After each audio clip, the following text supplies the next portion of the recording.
So hello everyone, my name is Leslie P. Abanse, and right now, let me greet you first. Good morning, good afternoon, good evening, whatever time it is you are accessing this video. So yeah, we are going to discuss now multimedia design, principles of multimedia design.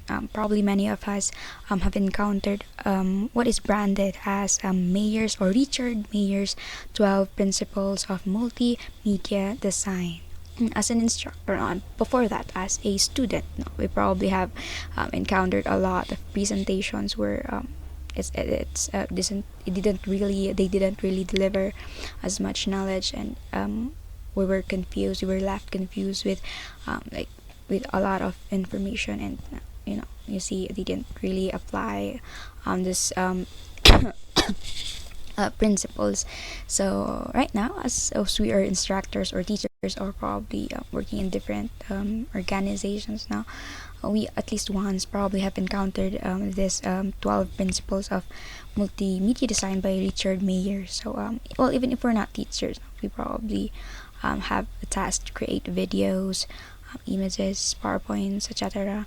But most importantly, it is best for us to effectively deliver the intended pieces of information to our students and audiences also.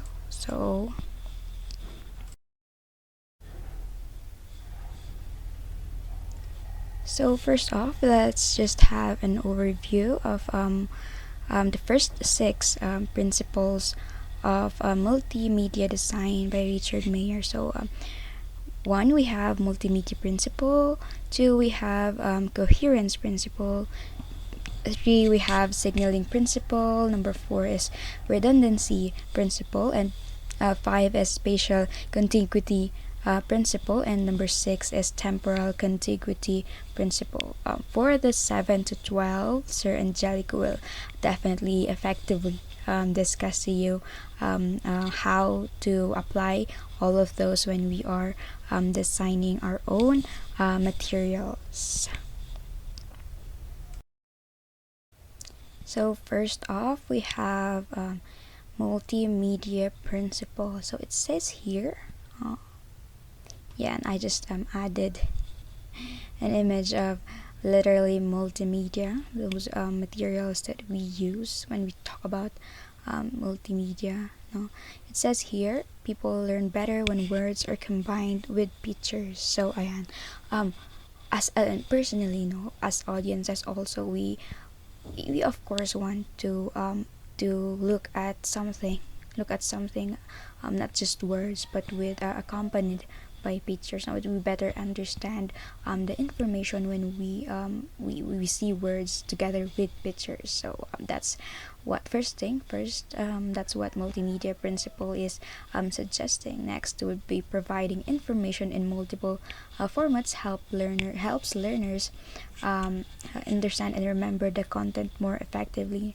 This is true, no? Not when we it's with texts alone, no, it's hard to remember what exactly says. But when it is accompanied by visuals like graphics or images, no, or videos, we tend to remember it more. So this first principle suggests that when visual aids are added to written language, learning outcomes usually improve. This means that we should incorporate spoken or written language as well as the visual materials like pictures, animations, and videos. And then, because combining these methods will aid audiences' comprehension and retention of the material. Yeah, so we should I think we agree with this. So personally, I agree with this, that I would remember more of what was discussed if like not just words fully in one slide, no, it is accompanied by images. I think we would really remember it better, and we would like carry the information with us. We have something to remember when we see multiple elements in one slide, or like one presentation, um, one presentation at a time.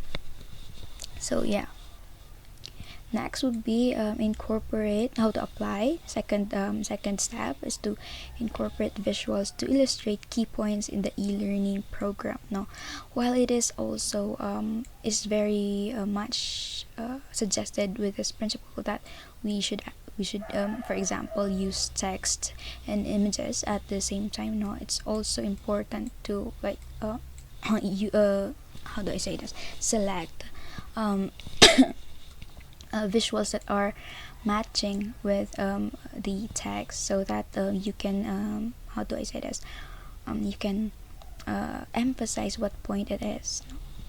So yeah, number 3 is, instead of using images for the sake of it, double check that the visuals clarify meaning or enhance comprehension. Now, following the second step to application of this principle, now we should select the appropriate image to accompany the text, not just putting all images at once without really having connection with the text, or like uh, choosing graphics but then the narration is not really matching with the graphics. No, at least we should while we use both like 2 or 3 elements at once, I think we should also be careful on how we would arrange it, or like how we would match it, so that it's not we followed the principle really well, and that it's not it doesn't even it doesn't how do I say it, doesn't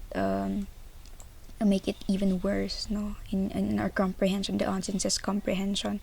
The main suggestion of this multiple is for for audiences to better understand with the help of words and images.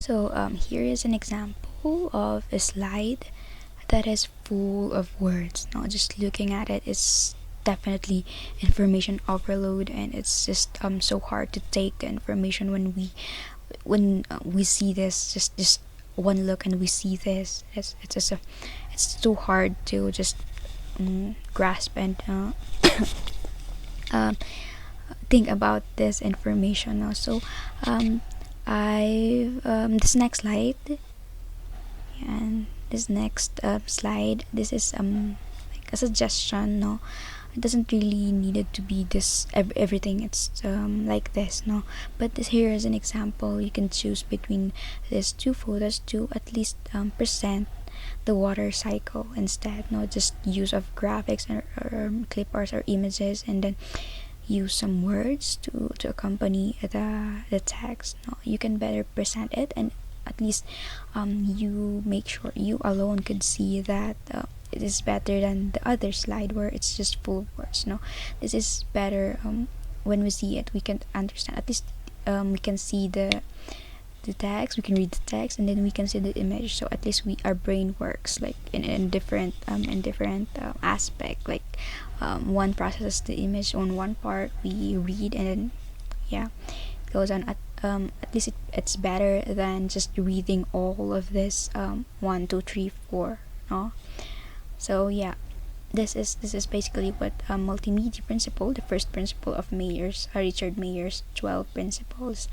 So yeah, so with this principle, we just have to remember that when words are accompanied by images or animations, it makes the material easier to understand, even from a kid to someone professional. No, it makes it easier for them to understand the information that we deliver to them. So yeah, instructors can support a wide range of learners by utilizing both words and visual aids.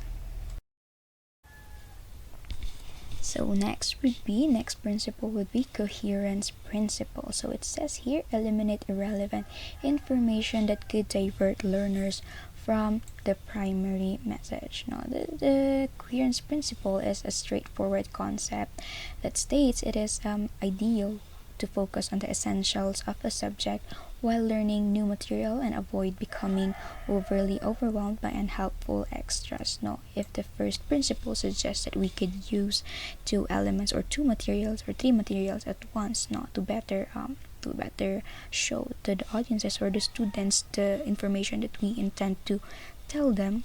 It doesn't just stop there that we could use it and then it's good. We also have to follow other. We also have it also have to be accompanied by the following principles, which is most importantly this coherence principle, which suggests that doesn't necessarily mean that when you add pictures, no, it's good. We also have to choose the exact, and that's the images that are related, or the text or the voiceover that we say are the voiceover that we put as an accompaniment is exact, and it's really the information needed. No, it we should not put how do I say it, irrelevant information to accompany something that doesn't really connect with the narration. So yeah, this principle implies that learning resources must be precise. Yes, that's the word, precise, basically. This implies that learning resources must be precise and targeted. Now, only the most crucial details that are directly relevant to your learning objectives should be included. Now, for example, if you're learning about circles, where's my sample here? And here's my sample. Now, if you are learning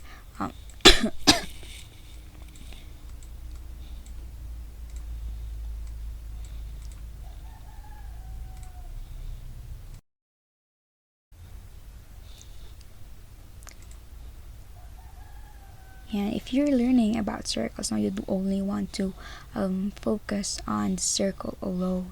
Now, if you add all of these images, no, and you narrate all of these images, which basically is not really important, it's irrelevant to, because your focus is on the circles on one single subject. And if you put all of this, you include all the information regarding this other shapes, no, it's very irrelevant. You're not being coherent with the information that you're trying to tell your audiences. Na you don't have to wait or go through a lot of extra stuff, a lot of extra information to get to the important points of the circle. No, it's very irrelevant to the point of the circle.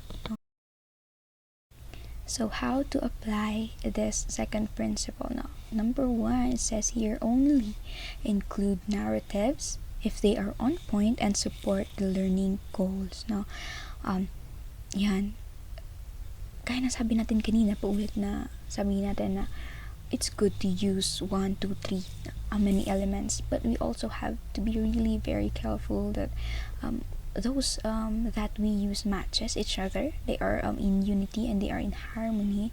No, instead of using images, yeah, but then it doesn't really connect with the words, and it doesn't really connect with the subject that you're talking about. So for example, here, like another example, if you put up dogs, like we need to talk about dogs, you put image of dogs, and then suddenly you also have picture of cats, and then a lot of irrelevant information images on the sides of the image, no, the main image, no.